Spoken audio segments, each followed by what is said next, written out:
Hi everyone, this learning is done in the merit of Eliza Bat Root, Lauren Sobel. May her memory be for a blessing. Welcome to Emunah Until the Sunset. In these emails, I try to focus on ideas of Emunah and the Parshiot, the portions we read from the Torah. Emunah, generally translated as faith, can also be described as accustoming oneself to see all the phenomena of life as manifestations of God's presence. This week's Parsha is Re'eh. This week, Moses, continues his speech to Bnei Israel, the children of Israel. It opens with Re'eh, see. I set before you today a blessing and a curse. Re'eh anochi noten lifnechem, hayom bracha uklala. The blessing will be reaped if we observe our mitzvot, commandments, and the other will occur if we turn away and worship other gods. So from the very beginning of this Parsha, Moshe is talking about idolatry, and he continues on this topic throughout the Parsha. Later, starting at Devarim 13:2 or Yud Gimel Bet, Moshe warns that if there is to be a prophet or a dreamer of dreams who convinces everyone that he can do miracles, a person that says, let us go after other gods which you have not known and let us worship them, that person shouldn't be heeded. Have you wondered, what's the big deal about idolatry? What is so appealing about bowing in front of a statue? Well, even if you have not wondered about this, you're going to learn about it today.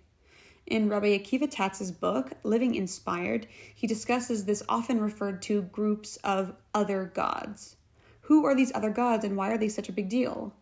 We think of these gods as a statue or a graven image, physical objects that are worshipped even though they are lifeless. Oftentimes these gods represent different elements of nature, such as the sun, the wind, or the rain, or different attributes of existence, such as power, love, or wealth.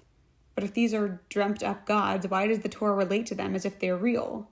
In Shirat Hayam, the Song of the Sea, sung at the splitting of Yam Sof, or the Red Sea, we sing, Who is like you, Hashem, among the other gods? Mi chamocha ba'elim Hashem.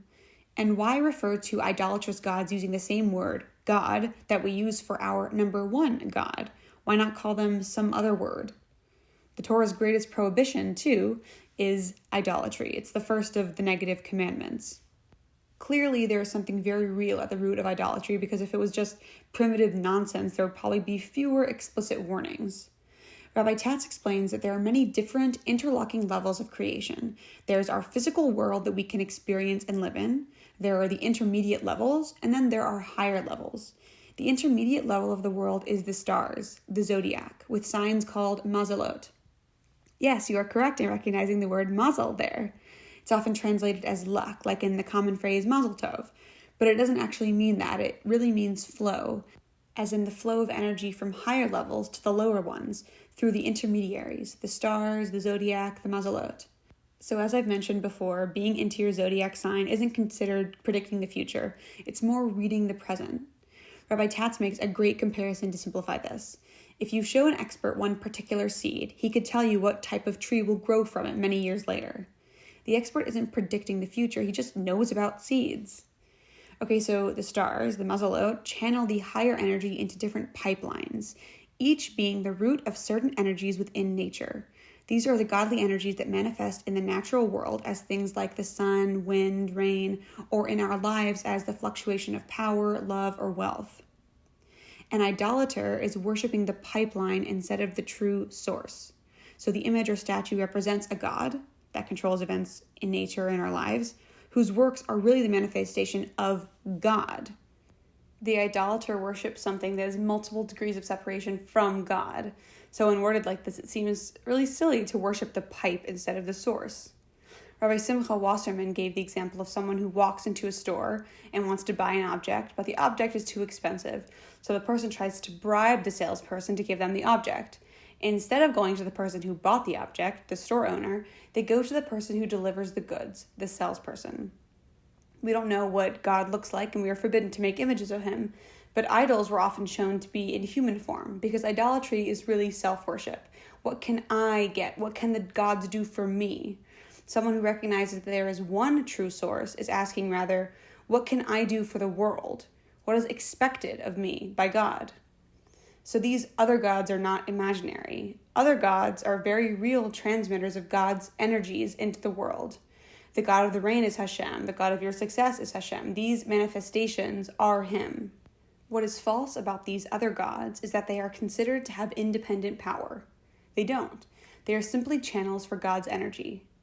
We don't understand how the world is run. It's incomprehensible that the God who is swirling up hurricanes is also the God who orchestrates my drive to the grocery store.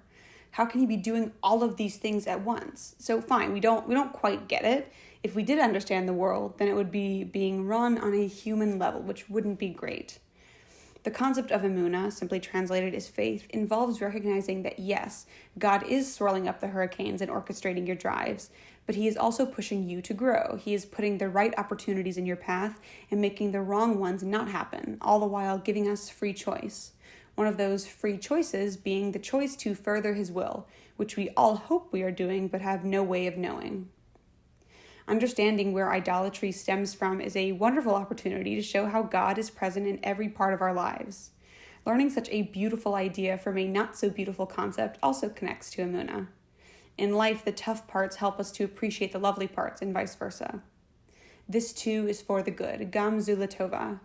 To translate, events in my life were good in the past, even when I thought they were punishments. And this crummy time now, that also will be okay.